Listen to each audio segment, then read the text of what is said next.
할렐루야! 오늘도 주 앞에 전심으로 예배하는 우리 성도님들의 삶에 주님의 은혜와 사랑이 가득하시기를 축복합니다. 자, 여러분, 해결사라는 말 들어보신 적 있으시죠? 해결사. 자, 어린 시절에 만화나 어떤 어린이 드라마 같은 데 보면 해결사라는 이런 직함을 가진 사람들은 탐정 같았거든요. 탐정, 무슨 일을 해결하는. 근데 성인이 되고 해결사라는 직업을 가진 이들을 보니까요, 심부름센터라는 또 다른 이름을 갖고 있더라고요. 저는 처음에 심부름센터가 뭔지 모를 때는 심부름 해주는 분들이구나 했더니 심부름은 맞아요. 돈 받으면 뭐든지 해주는 심부름을 하시는 분들이니까요. 근데 좋은 쪽으로의 심부름보다는 좀 안 좋은 쪽으로의 심부름이 많다는 것들을 뉴스를 통해 보게 되었습니다. 여러분, 최근에는 심부름센터가 학교 폭력까지 가담한 사실을 뉴스를 통해 알게 됐는데요. 자, 놀라지 마십시오. 심부름센터 직원들이 학교 폭력을 해결하기 시작했습니다. 무슨 말씀인지 모르시겠죠? 자녀가 학교 폭력의 피해를 받는 그런 부모들이 심부름센터 직원들을 사서 돈을 주고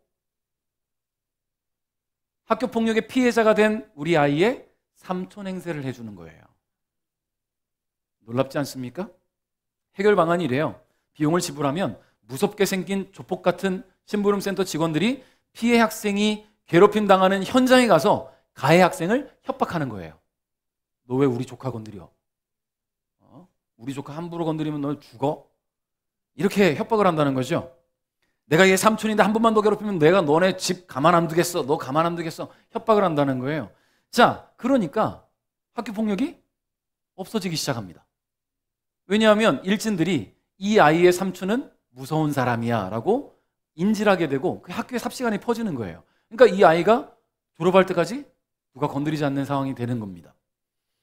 야, 정말 그런 일이 있을까 했더니요, 이제 인터뷰에 응한 심부름센터 직원에 의하면 2, 3년 사이에 학교 폭력 건으로 40건이 넘게 그 의뢰를 받았다고 해요. 근데 한 번도 실패한 적이 없었대요. 피해자가 더 이상 피해를 받지 않았다는 거죠. 2주 동안 그 피해 학생을 돕는 경비로 150만 원 정도, 또 한 달 정도는 기간이 늘어나면 500만 원 정도를 지불했다고 하는데, 제가 처음 이 기사를 접했을 때는 돈까지 줘가면서 그렇게 해야 되나 싶었는데, 이 학교 폭력의 피해자가 견디다 못해 스스로 생을 마감하는 일들이 벌어지는 것을 볼 때에 이렇게까지라도 해결하고 싶었겠구나라는 생각을 하게 되니까 좀 마음이 쓰이기도 하더라고요.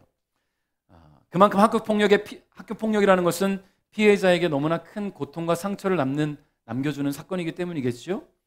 돈과 폭력으로 해결하는 것을 정당화할 수는 없겠지만 아무리 피하려고 해도 빠져나갈 구멍이 하나조차 보이지 않는 이런 피해자들에게는 유일한 희망의 빛처럼 보이지 않을까, 그런 생각을 좀 해보게 되었습니다. 여러분, 그래요. 우리가 살다 보면 아무런 희망의 빛도 찾을 수 없을 만큼 고통스러운 일들이 찾아올 때가 있죠. 그런 문제와 어려움 앞에서 어디로 가야 할지 모를 때가 있다는 거예요. 근데 갑작스러운 어려움 앞에 어찌할 바를 알지 못하다가 결국 실패를 경험하거나 낙심하여 포기하게 되는 일들을 보게 됩니다. 최근에 본 뉴스, 조유나 어린이 가정이 바로 그런 일이었죠. 극심한 경제적인 어려움을 만나게 되면서 극단적인 선택을 하게 된 것들을 볼 때에 너무나 마음이 아픈 거예요.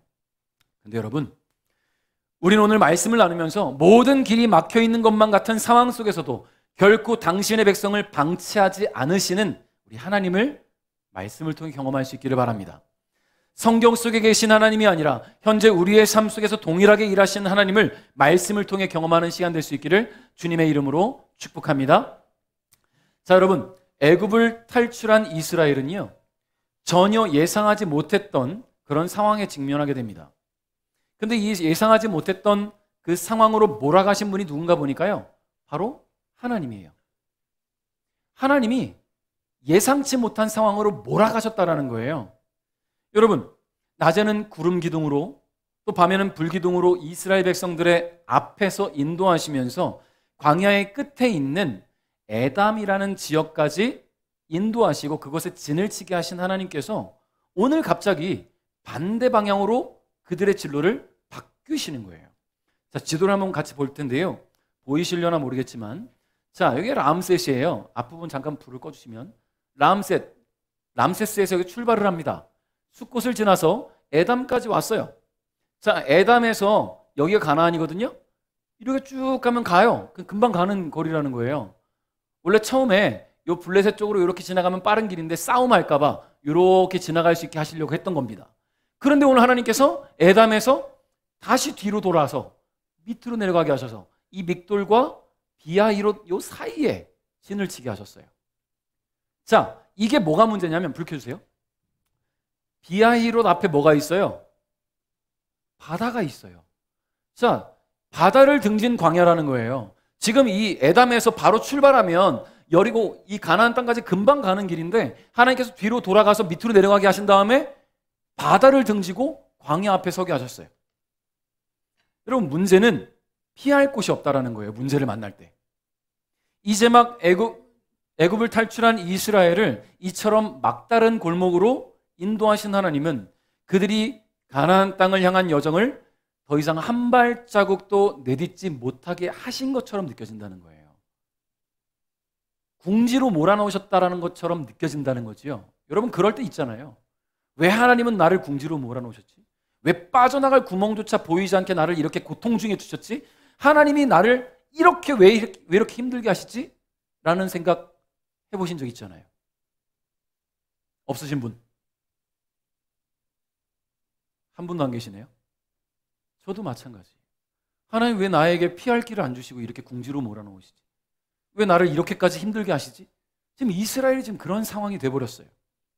자, 그런데 모세에게 하나님께서 뭐라고 말씀하신가 보니까 4절에 내가 파라오를 아직도 고집스럽게 놓아두었으니 파라오가 이스라엘 백성을 뒤쫓아올 것이다.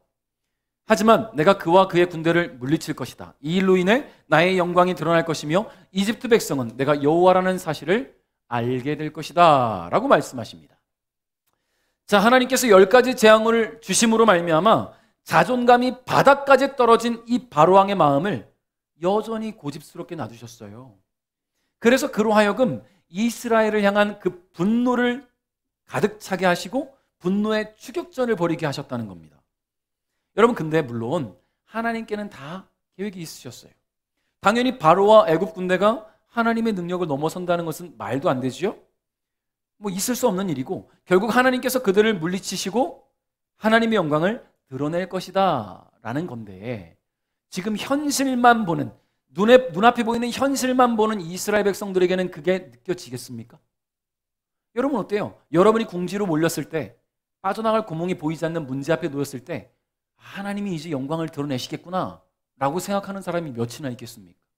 하나님이 나를 궁지로 몰았구나 라고 생각하겠죠.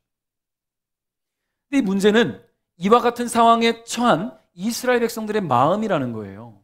지금 우리의 마음같이. 앞서 14장에도 나눴지만 이스라엘로 하여금 가나안에서 이스라엘 백성들이 가나안으로 가는 가장 빠른 길이 어디를 지나가는 길이라고 했습니까? 블레셋 사람들의 땅. 그런데 그 길을 지나가지 않게 하신 것은 이스라엘 사람들이 거기에서 혹시라도 전쟁을 벌이게 되면 차라리 애굽으로 돌아가자 할까 봐. 그래서 블레셋 사람들의 땅으로 인도하시지 않으셨다는 얘기예요. 그런데 지금은 마치 도간에 든 쥐처럼 이스라엘 백성들로 하여금 진퇴양난의 상황을 만들어 놓으시고 그 상황을 통해 하나님께서 영광을 받으시겠다. 여러분이 이스라엘 백성들의 모습이라면 과연 그 하나님을 이해하시겠습니까? 나를 왜 이렇게 도간에 든 쥐처럼 만드셨을까? 아니나 다를까 바로는 자신이 직접 고른 전차 600대와 또 다른 수많은 전차들을 거느리고 이스라엘을 쫓아오기 시작합니다. 금방이라도 쫓아와 죽일 기세로 추격하기 시작한 거예요. 그런 상황을 알게 된 이스라엘 백성들의 마음은 어땠을까요? 우리 10절부터 12절까지 한번 읽어볼게요. 다 같이 시작.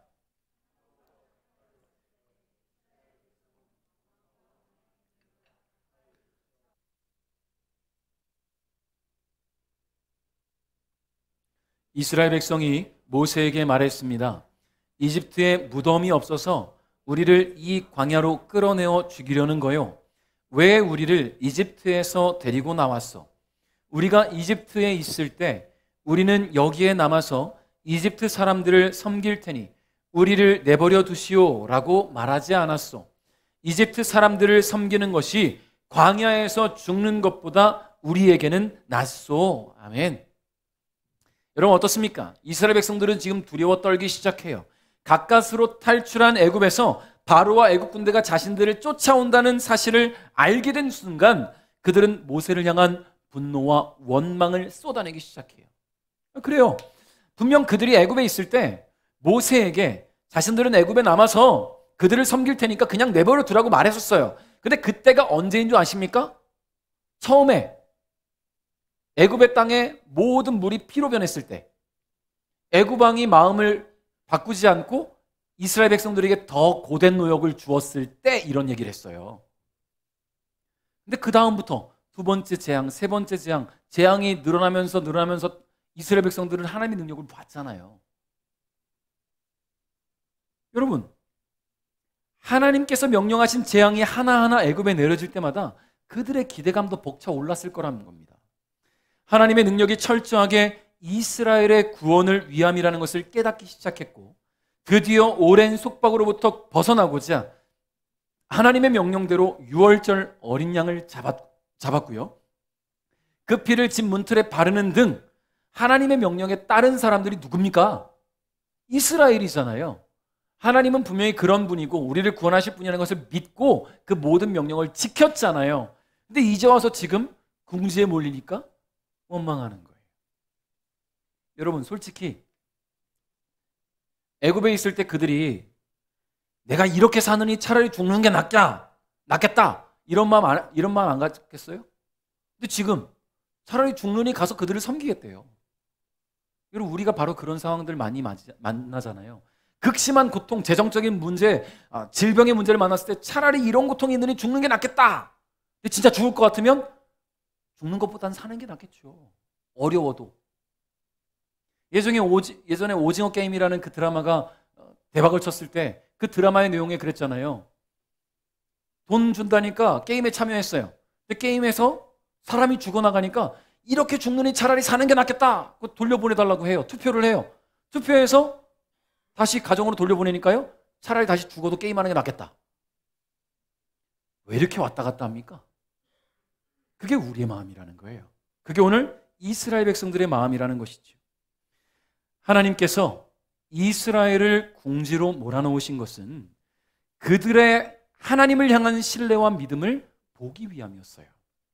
그리고 동시에 다시 한번 애굽을 강력하게 물리치사 하나님의 영광을 드러내시기 위함이었다라는 겁니다. 그러나 이스라엘은 그런 하나님의 마음을 깨닫지 못합니다. 지금 눈앞에 보이는 두려움이 그들의 신앙과 믿음보다 더 컸기 때문이에요. 성도 여러분, 그럼에도 불구하고 하나님의 능력을 믿고 신뢰하는 저와 여러분이 되어야 될 줄 믿습니다. 지금 여러분이 처한 환경과 상황이 도무지 희망의 빛을 찾아볼 수 없는 상황일지라도 그때가 하나님께서 당신의 구원을 보이시는 때임을 여러분 잊지 마시기를 주님의 이름으로 축복합니다. 자, 이스라엘 백성들의 분노에 찬 원망의 소리를 고스란히 듣게 되는 모세. 여러분 그 마음은 어떨까요? 자, 여러분 한번 따라해 보세요. 저를 따라해 보시면 다 같이 큰 소리로 우리에게 뭐라 할까요? 우리에게 희망을 달라 하고 외쳐봅시다. 자, 다시 시작. 우리에게 희망을 달라. 다시 한번 저를 따라하는데요. 우리는 집으로 갈 거다. 다시 시작. 우리는 집으로 갈 거다. 이 정도로 외치면 모세는 그냥 콧방귀도 안 꼈을 거예요. 여러분 지금 민주노총, 한국노총 좀 파업해갖고 난리 났잖아요. 거기서 그들이 그 시위할 때 정부는 우리의 의견을 들어줘라. 들어주겠습니까? 듣겠어요 이거? 정부는 이거 누가 듣겠습니까? 정부는 우리의 의견을 들어줘! 노동권을 보장하라! 이렇게 해야 될 거 아닙니까? 자, 그러면 이스라엘 백성들이 지금 제가 지금 이렇게 외친 것처럼 그런 소리로 지금 모세에게 원망의 소리를 내뱉고 있어요. 무려 200만 명이. 여러분 감당할 수 없는 소리예요. 이 소리는 200만 명이 똑같은 목소리로 외치고 분노에 찬 목소리로 짜증을 내고 있다면 그 목소리를 듣고 있는 모세의 마음은 어땠겠습니까? 심장이 두근두근하지 않겠어요? 식은땀이 나지 않겠습니까? 내가 왜 괜히 여기 나서가지고 이런 소리를 듣고 살아야 되나? 원망의 마음 들지 않겠어요, 하나님께? 그런데 여러분, 모세는 달랐다라는 거예요. 여러분, 13절 한번 읽어봅니다. 시작.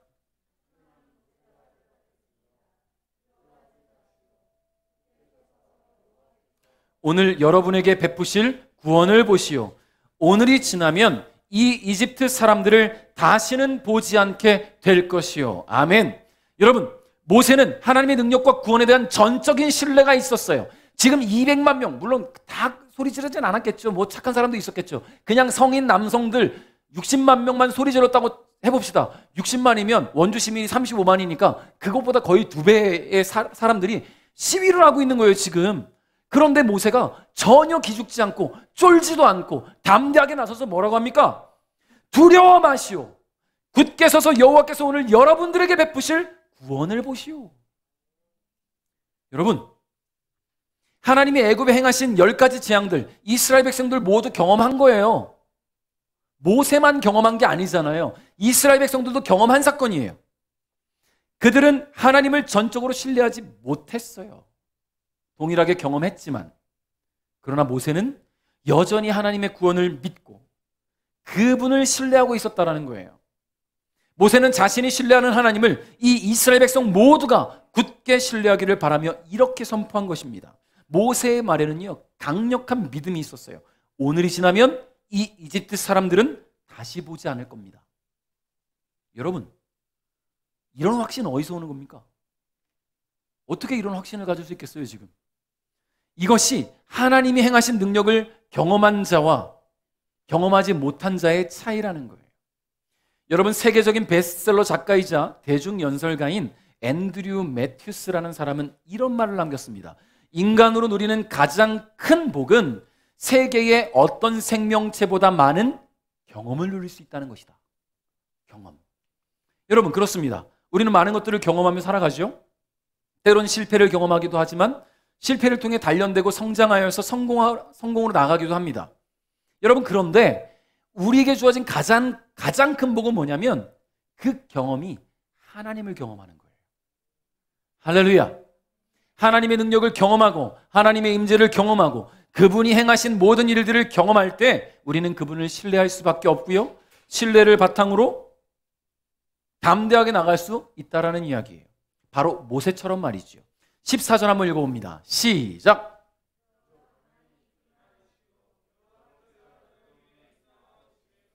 할렐루야. 여호와께서 여러분 위해 싸워주실 것입니다.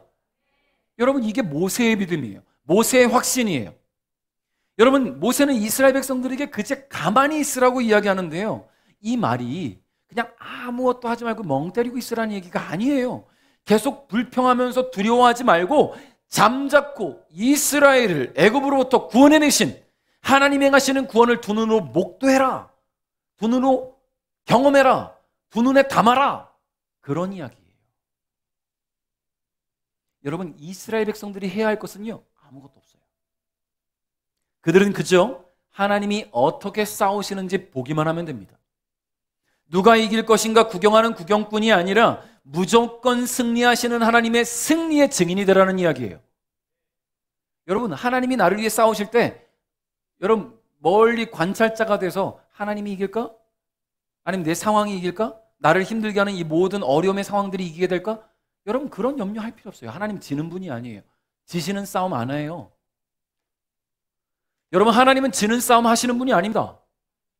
그러니 우리는 관람자가 아니라 하나님의 승리의 증인이 되어야 된다는 거예요. 여러분을 궁지로 몰아놓으신 하나님께서 그 모든 절망의 상황들을 극적으로 반전을 일으키시고 여러분을 승리의 길로 인도하시는 것에 여러분 증인될 수 있기를 주님의 이름으로 축복합니다. 하나님의 승리는 결국 이스라엘을 향한 하나님의 구원이 다시 한번 성취되는 것이기에 이스라엘은 이 역사적인 사건을 자신들의 두 눈에 담고요, 마음에 새기고 믿음으로 여호와 하나님의 인도하심을 따르면 된다라는 이야기예요. 성도 여러분, 주님은 신실하신 분입니다.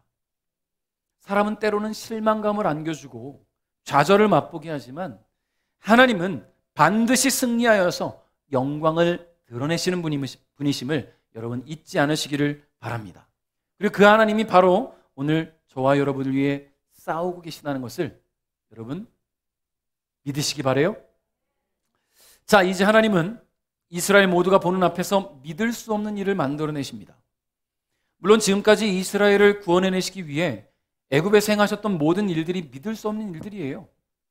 근데 또다시 하나님께서는 이스라엘을 위해 매우 큰 일을 벌이시는데요. 먼저 하나님은 이스라엘을 추격하고 있는 이 애굽 군대를 막아주심으로 말미암아 이스라엘의 이 혼란스러운 상황, 이 혼돈을 정리하셨습니다. 19절 20절 읽겠습니다. 시작.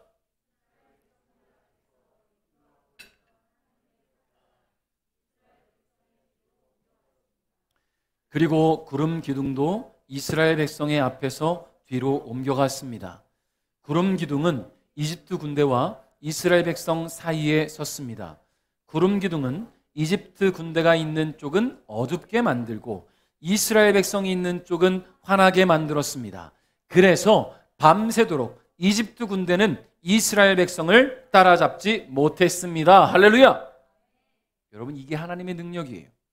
이스라엘 앞에서 출애굽 여정을 인도하는 데 사용하셨던 구름 기둥을 이스라엘의 뒤로 옮기셨어요. 그리고 애굽 군대와 이스라엘 백성 사이에 벽을 만드신 거예요. 다가가지 못하게.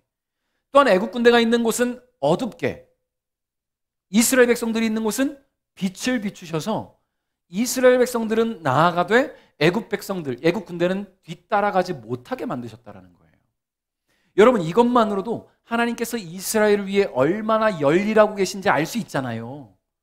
그런데 문제는 이스라엘이 이 진행해야 하는 길에 막다른 길이에요. 그 앞에 뭐가 있었어요? 뭐가 있습니까 지금? 바다가 있잖아요. 홍해 바다가 있잖아요. 뒤에서 쫓아오는 애국 군대는 구름 기둥이 어찌어찌 막고 있지만 앞에는 홍해가 가로막고 있으니 더 이상 나갈 수가 없는 상황입니다. 이제 하나님은 또다시 이스라엘을 위해 일하시는데 21절 22절 여러분의 목소리로 같이 큰 소리를 읽겠습니다. 시작.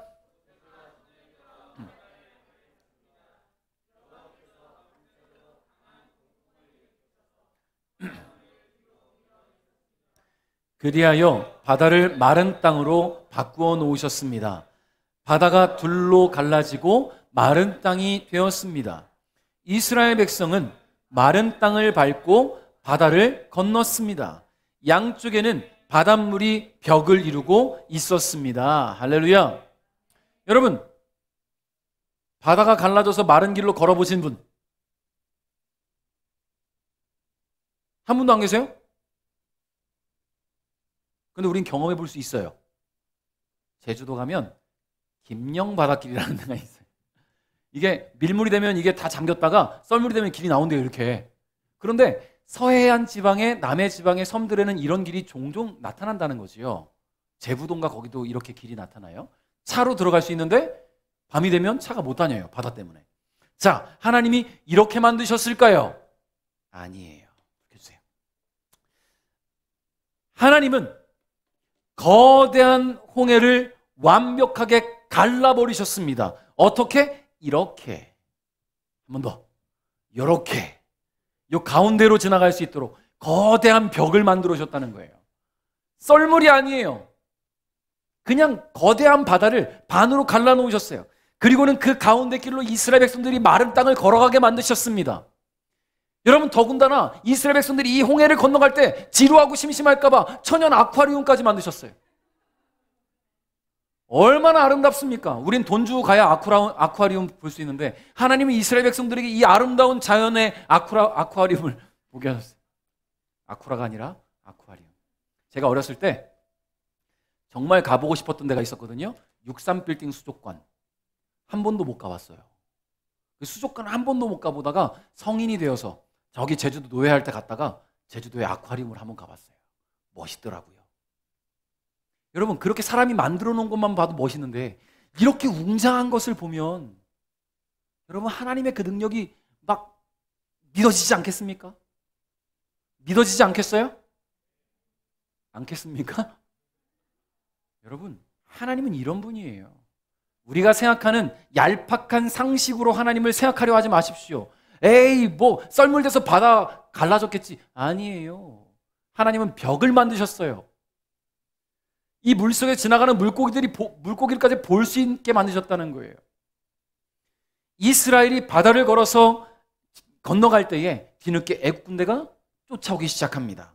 그런데 하나님은 애국 군대의 전차가 더 이상 앞으로 나아가지 못하게 그 애국 전차 바퀴가 바다의 갯벌에 빠지게 하셨고요. 하나님이 이스라엘을 위해 싸우심을 깨달은 애국 군인들은 안 되겠다, 돌아가자 라고 생각하고 외쳤는데요. 그때 하나님께서 모세에게 이렇게 명령하세요. 26절에 여호와께서 말씀하셨습니다. 내 손을 들어 바다를 가리켜라. 그러면 바닷물이 다시 돌아와 이집트 군인과 그들의 전차와 전차를 모는 군인들을 덮을 것이다. 할렐루야. 하나님의 명령대로 모세가 바다를 향해 손을 들었을 때에 벽을 이루고 있던 바닷물이 애국 군대가 있는 쪽부터 들어오기 시작합니다. 전차를 타고 바다에 뛰어든 애국 군대는 모두 바다에 빠졌어요. 성경은 이스라엘을 뒤쫓아 바다로 들어갔던 애국 군대, 바로의 군대는 한 사람도 살아남지 못했다고 기록하고 있습니다. 한 사람도 말이죠. 여러분, 모세가 말했던 그대로예요. 두려움에 떨던 이스라엘 향해서 모세가 뭐라 했습니까? 오늘이 지나면 애굽 사람들을 다시는 보지 않을 겁니다. 그의 믿음의 선포가 결국 이루어졌다는 거예요. 그가 선포한 말을 하나님께서 현실로 만들어 주신 겁니다. 여러분, 무슨 말입니까? 여러분을 궁지로 몰아넣으신 하나님은 믿음으로 선포하는 여러분의 그 기도와 고백을 듣고 계신다는 거예요. 여러분, 이렇게 기도하십시오. 하나님, 나를 이렇게 궁지로 몰아넣으셨습니까? 하나님 해결하시고 회복하시고 주님의 영광이 드러날 줄 믿습니다. 여러분, 그렇게 될 줄 믿어요. 사랑하는 성도 여러분, 하나님은 당신의 백성을 위해 이렇게 일하십니다. 앞뒤가 다 막혀 도무지 길이 보이지 않을지라도 하나님은 보이지 않는 길을 내시면서까지 당신의 백성을 구원하신다는 것을 기억하시기 바랍니다. 그러므로 지금 수많은 문제 속에 둘러싸여 있으시다면 하나님을 더욱 의지하십시오. 그분이 일하심을 바라보시기를 주님의 이름으로 축복합니다. 말씀을 맺겠습니다. 오늘 맥추감사주일인데요, 맥추절이라고 부르는 이 절기는요, 1년 중 가장 먼저 추수하는 보리를 수확하면서 그것을 기념하고 축하하고 감사하는 절기예요. 맥추절은 오순절 또는 칠칠절로도 불리는데, 맥추감사절의 성경적 기원은 바로 이스라엘 자손들이 지켰던 오순절에서 유래된 거예요. 여러분, 오순절은 50일을 가리키기 때문에 농사와 크게 관련이 없어 보이지만 매우 깊은 의미가 있습니다. 이 50일의 시작이 되는 날이 언제냐면 6월절이에요. 여러분, 6월절이 무슨 날입니까? 하나님 무슨 일을 벌이셨어요? 이스라엘 백성들이 어린 양을 잡아 피를 발랐을 때에 하나님이 부리신 죽음의 신이 그 피를 보고 그 집을 넘어갔어요. 6월절의 의미는 내가 너를 넘어가겠다라는 의미잖아요. 즉, 이 오순절은 하나님이 우리를 구원하시고 50일째 되는 날이라는 거예요. 여러분, 그때에 이 6월절 바로 다음 날이 무교절이 시작되는 초실절인데, 이날에 이스라엘 자손들이 땅이 낸 첫 보리 이삭 한 단을 하나님께 흔들어서 드렸습니다.